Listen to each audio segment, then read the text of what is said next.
over the parent. And we find that, subhanAllah, you find that even recently you read these articles, some of the names that are given to children, and some of them taking their parents to court because of the names which they've given them, giving them a really awful start in their life, open to ridicule and mockery and so on. So Islam puts a stop to that. And also the right of the child is that the parent provides from shelter, food, adequate clothing, a decent upbringing, and these are the rights. And equal treatment in terms of giving gifts. There was an incident when this mother, she asked the Prophet to bear witness, or to testify, or to make an oath on what was going on in terms of the husband giving one present to one child but didn't give it to another. The Prophet says, I will never bear an oath over this, or I will never justify this. This is injustice. What you give to one, you should give to the other, because it can lead to a sense of jealousy between children. Definitely. And that can cause a lot of disruption within the family household. Again, going back to the family unit, making it sacred and eliminating anything that could cause disruption to it. This is very, very important. And we know even rights of the relatives, Abu Khalid. A lot of us, we find that, and we, especially in this part of the world, we're very far from our home countries, and sometimes it can go on for weeks, sometimes months, that we don't contact our relatives. And really we're, I think for the most part, a lot of us, we're a bit negligent on that, and we shouldn't be. وَاتَّقُوا اللَّهَ الَّذِي تَسَاءَلُونَ بِهِ وَالْأَرْحَامِ. Allah says that fear Allah in that which your wombs have asked of. In other words, what your close of kin, like the rights of the womb. The rights of the womb, in other words.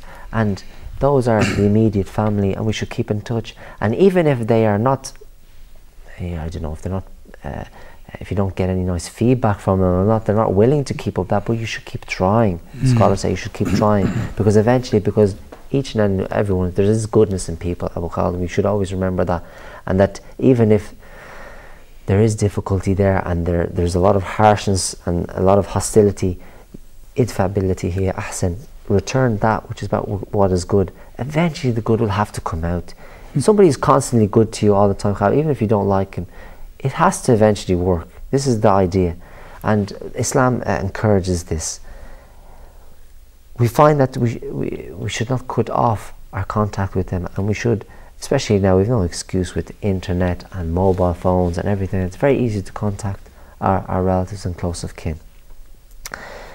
The issue you were talking about at the very start was about Surah Al-Quraysh, was about the ruler and the rights of the ruler.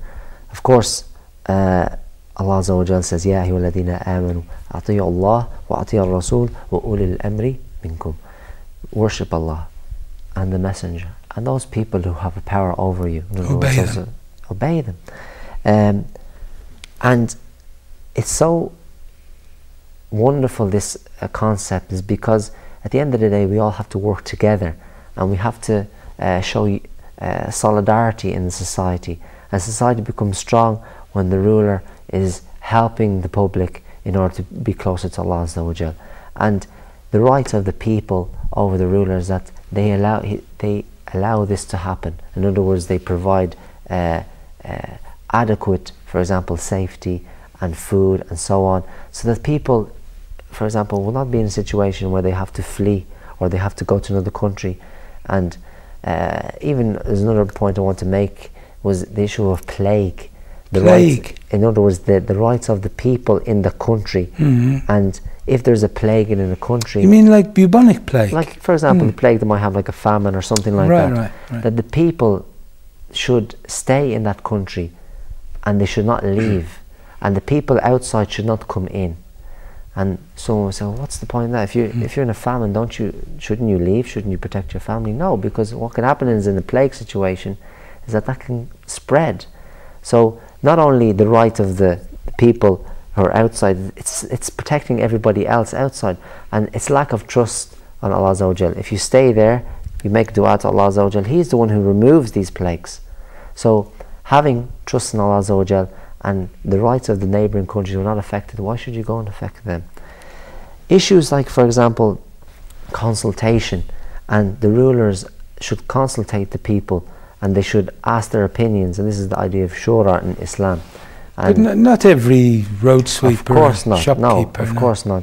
But things like they should involve the public in some way. We know the Prophet ﷺ, he was sent by Allah Azza wa Jal, but he would consult his the companions on issues. Yes, he did. And things which were about the dunya and the worldly issues. For example, we know he was decided to to station the camp. They were waging a war, and he wasn't quite sure, but he decided to put it in one place. One of the Sahaba came to him and said, "Oh Prophet, is this instruction from Allah?" He said, "No." Okay, so is there room for us to move it somewhere else strategically better? He says, "Yes." He said, "Oh Prophet, this would be an idea, be close to the water, it will help our resources and so on. This is better." Prophet agreed, and he went with that. So even though he's a prophet of God, he still took in the advice from other people. And ad-din nasiha, that the religion is an advice, and an advice to the rulers. And the rights become blurred when either party or either side doesn't give what they're supposed to give. And we find that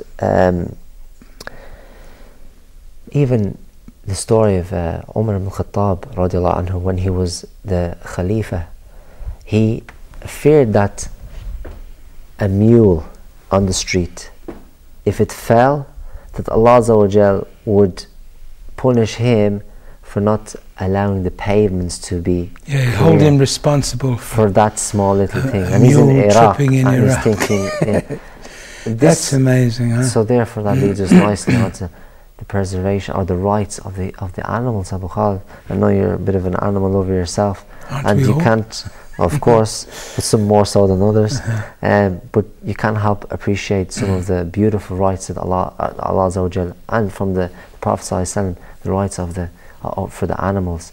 For example, we know the issue of even when you're slaughtering, to make sure that the knife is as sharp in there, in order to reduce the amount of pain that is going to be afflicted by the... And you know, with something that's very sharp, you don't feel pain. You know, people cut themselves shaving things. But also that one animal shouldn't see another being slaughtered. Exactly. As if it's like it's killing it twice, isn't it? And we find some it's terrified, And as well as that, we find that even story of the Sahaba, we know one of the Sahabi, he's seen that people were using birds as targets, and he forbid them from doing so. What are you doing? This is not, you don't use birds as targets when you're shooting. We find that even issues like the Prophet ﷺ was with his companions, and he went to relieve himself from quite a far distance, and he came back and he seen that there was a bird that the chicklets was screaming, the mother was screaming quite, abnormally. And he found that the companions had taken some of the chicklets of the desert doves, these little desert doves. More knowledgeable than this one than me. So they had taken them. Prophet ordered to put them back there. And even there was an issue where there was a colony of ants, and the Prophet ﷺ seen that they were burned, and he forbids, says, do not burn animals, and certainly burning of ants. And burning is only for Allah Azza wa Jal. The fire punished, the only people who are punished, Allah punishes by fire, nobody else. So we find that in Islam, that the rights not only for, like we said, the human beings, the neighbours, the children, the relatives and so on, but also for animals. And also then we have the rights of the actual street, which goes back to the story of Umar ibn Khattab radiallahu anhu, that the street has its right. The street? The street itself. You mean the behaviour of the people? And the behaviour of the people. For example, when you're on the street, walking on the street, you should give salams to the people. And if you're standing, you should give it to the one who is sitting. And if you're on your own, then you should give it to the group.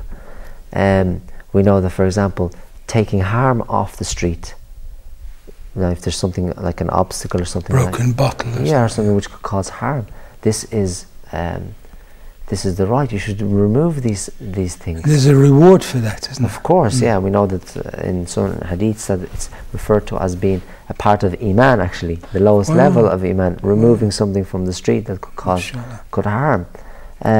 Also things like, for example, that the shade, the trees and the plants, Abu Khalid, they also have rights as well. That, for example, you shouldn't cut trees, you shouldn't urinate in shades, areas of shade where